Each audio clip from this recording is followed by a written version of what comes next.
A very good morning to the students of class 10, and as we have already completed the syllabus for your chemistry for your board exam, we are now going to have some revision part for the chapters which are being included in your board exam.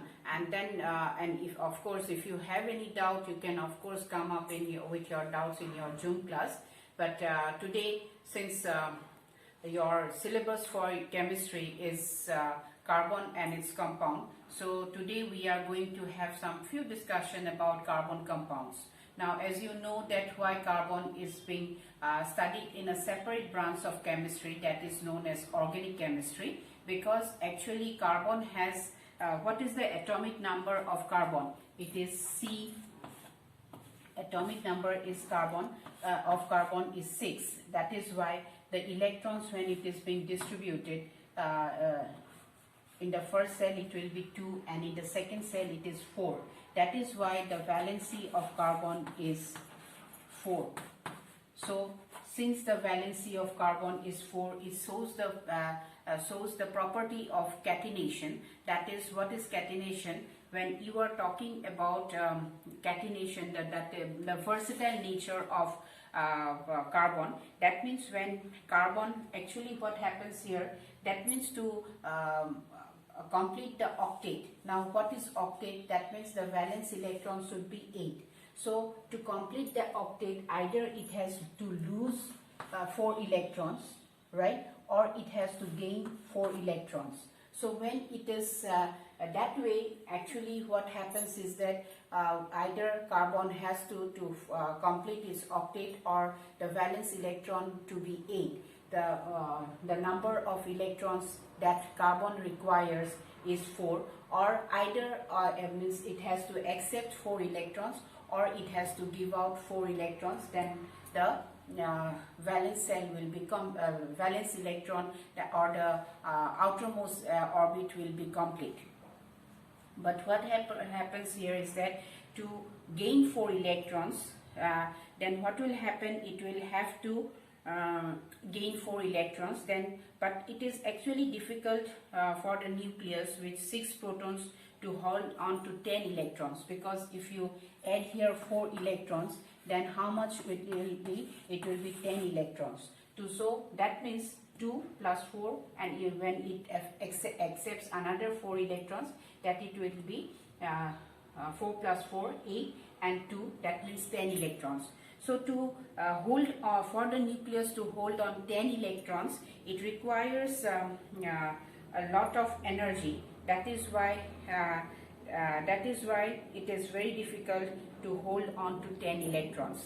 Now it can also lose out 4 electrons. That means these 4 electrons can be removed, right? So these 4 electrons from carbon can be removed, but that will require a large amount of energy.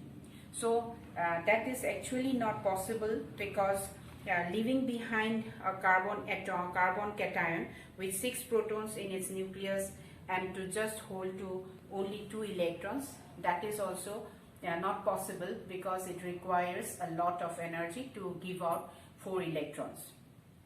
So that is why the 4 electrons, because it has 4 valence electrons, that is why the valency of carbon is 4. So since the valency of carbon is 4, that is why it can form long chains with hydrogen, especially with hydrogen atom, because actually that is why the compounds which are being formed with carbon and hydrogen is known as hydrocarbons. That is hydrocarbons. That means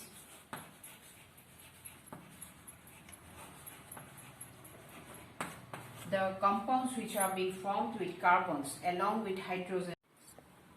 So the hydrocarbons, that is the compounds of hydrogen and carbon, will be known as hydrocarbon, and that is why this carbon can form long chains, or it can form branch chains, and also it can form cyclic compounds, and these are actually the special property of carbon. And when you are talking about the versatile nature of carbon, is that it can It has the ability to form bonds with other atoms and it gives rise to a large number of molecules. So that is why this property is known as catenation. That means what happens here is that if you see carbon over here, then that means the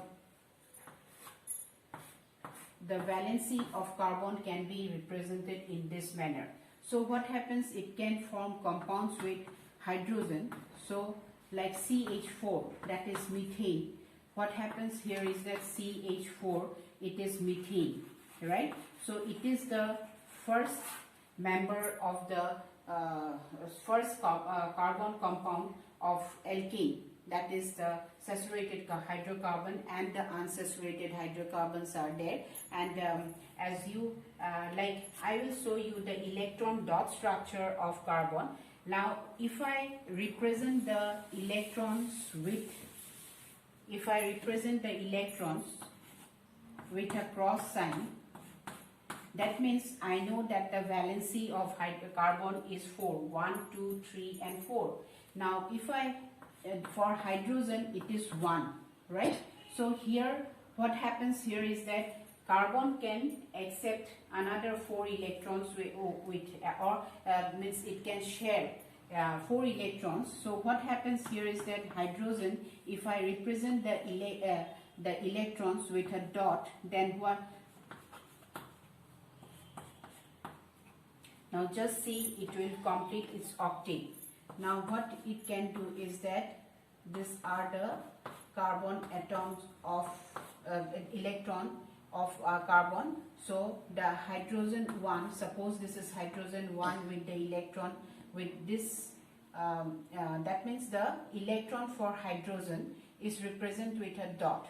Then electron for hydrogen 2 is also represented with a dot. Now for hydrogen 3 it is also represented with a dot, and then for hydrogen 4 it is represented with a dot. So what happens here, and the 4 electrons of carbon will be represented by a cross, just to show you the difference between the electrons of carbon and hydrogen, that is the 4 hydrogen atoms. Now otherwise there is no difference. Only to let you know what is the difference, only to let you know which electrons are being associated with carbon and which electrons are associated with hydrogen. So when you are, so here what happens, just see, that means actually you need not write 1, 2, 3 just to make you understand. That is why I am writing it as H1, H2, H3, H4. That means there are 4 hydrogen atoms with 1 carbon atom, and every hydrogen, the atomic number of hydrogen is 1. So that is why the number of electrons in hydrogen is 1. That is why when hydrogen will share this electron, then what will happen? This electron will be shared, 4 electrons from the 4 hydrogen atom will be shared with 1 hydrogen atom. Now here you see that here with this hydrogen 1 pair of electron is being shared, with hydrogen 2 another pair of electron is being shared, that hydrogen 3 another pair of electron is being shared, and with hydrogen 4 another pair of electron is being shared. So how do we represent this? We represent this with a single bond. This is the symbol for bond. So that means this hydrogen, this 4 hydrogen atom will share a bond, a single bond with carbon atom, with 1 single carbon atom, and this is the formation of this is actually the methane molecule, and that is why since only 1 bond is being shown with the 4 hydrogen atom, that means it is a single bond. That is why you will have to know that it is a single bond. That means 1 pair of electron is being shared between the hydrogen and carbon atom. That means all the 4 hydrogen atom will share one single pair and it forms the methane molecule. So that explains the sharing of electrons, and we will have further discussion regarding the carbon compounds. So please go through your books as well. Also draw the structures so that you know how the electrons are being shared with each other. So I end my class over here, and I hope you will go through the lesson and also the video to clear your doubts. Till that time, do have a good time ahead, and God bless you all. Thank you.